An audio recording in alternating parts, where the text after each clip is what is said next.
Top quality और consistent performance के लिए सिर्फ सिल्वर पंप नाम याद रखना। वैसा लड़वाने की बात ना करें, ये मोहब्बत के उदाहरण मौजूद हैं भारत के इतिहास में, जिसका हमने शुरू में जिक्र किया। 850 साल से साथ रह रहे हैं, फिर क्यों इसकी जरूरत है? मैंने कह दिया, लड़वाने वाला कौन सा पक्ष है समझना चाहिए।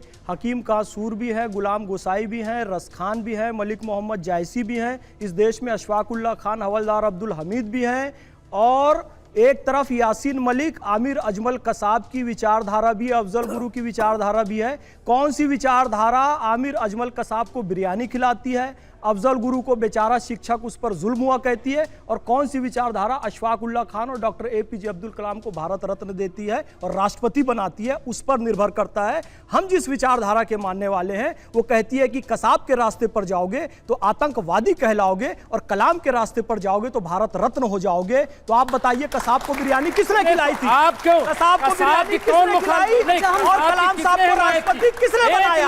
किस तरह के मुसलमान को मानने वाले हैं आप? के मुसलमान को मानने वाले हैं? बोलो अफजल गुरु आतंकवादी है, बोलो लश्कर तोयबा आतंकवादी है, बोलो हिजबुल मुजाहिदीन आतंकवादी है, बोलो इंडियन मुजाहिदीन आतंकवादी है। आप बोलिए आतंकवादी को आतंकवादी बोलने का दम नहीं आप में। दिखाओ कसाब के एक आदमी, हम दिखाओ कसाब। लेकिन वापस अगर आप दिखा दोगे, नहीं आपस नहीं, एक आदमी साबित कराइए, आप अपने हिसाब से तय कर लो। बोलो ना अफजल गुरु आतंकवादी है, हिजबुल मुजाहिदीन आतंकवादी है, लश्कर तोयबा आतंकवादी है, इंडियन मुजाहिदीन आतंकवादी है। एक आदमी बोलो ना पूरे भारत में बैठा के बिरयानी वापस होली के मुद्दे पर आते हैं, वापस होली के मुद्दे पर आ जाते हैं, वापस होली के मुद्दे पर आ जाते हैं। हम लोग एक आदमी का ठीक है, वापस होली के मुद्दे पर आते हैं। हम विषयांतर हो रहा है, विषयांतर हो रहा है, विषयांतर हो रहा है, वापस मुद्दे पर आते हैं। कौन नहीं है? रिजवी साहब, रिजवी साहब,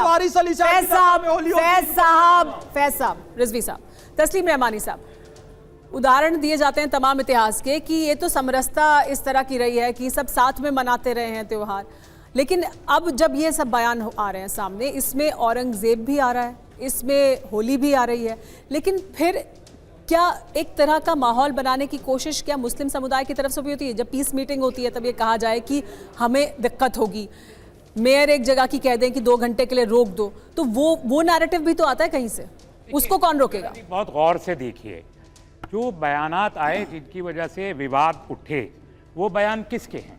महामंडलेश्वर जी का बयान नहीं है, मेरा नहीं है, अंसार रजा का नहीं है, सब पॉलिटिकल लोगों के बयानात हैं, सब पॉलिटिकल लोगों, और उन लोगों के जो वो ब्यूरोक्रेसी है जो उन पॉलिटिकल लोगों के अधीन काम करती है। विवाद कौन क्रिएट कर रहा है? विवाद वो क्रिएट कर रहे हैं जिनको पॉलिटिकल इनसिक्योरिटी है। पॉलिटिकल इनसिक्योरिटी क्यों है?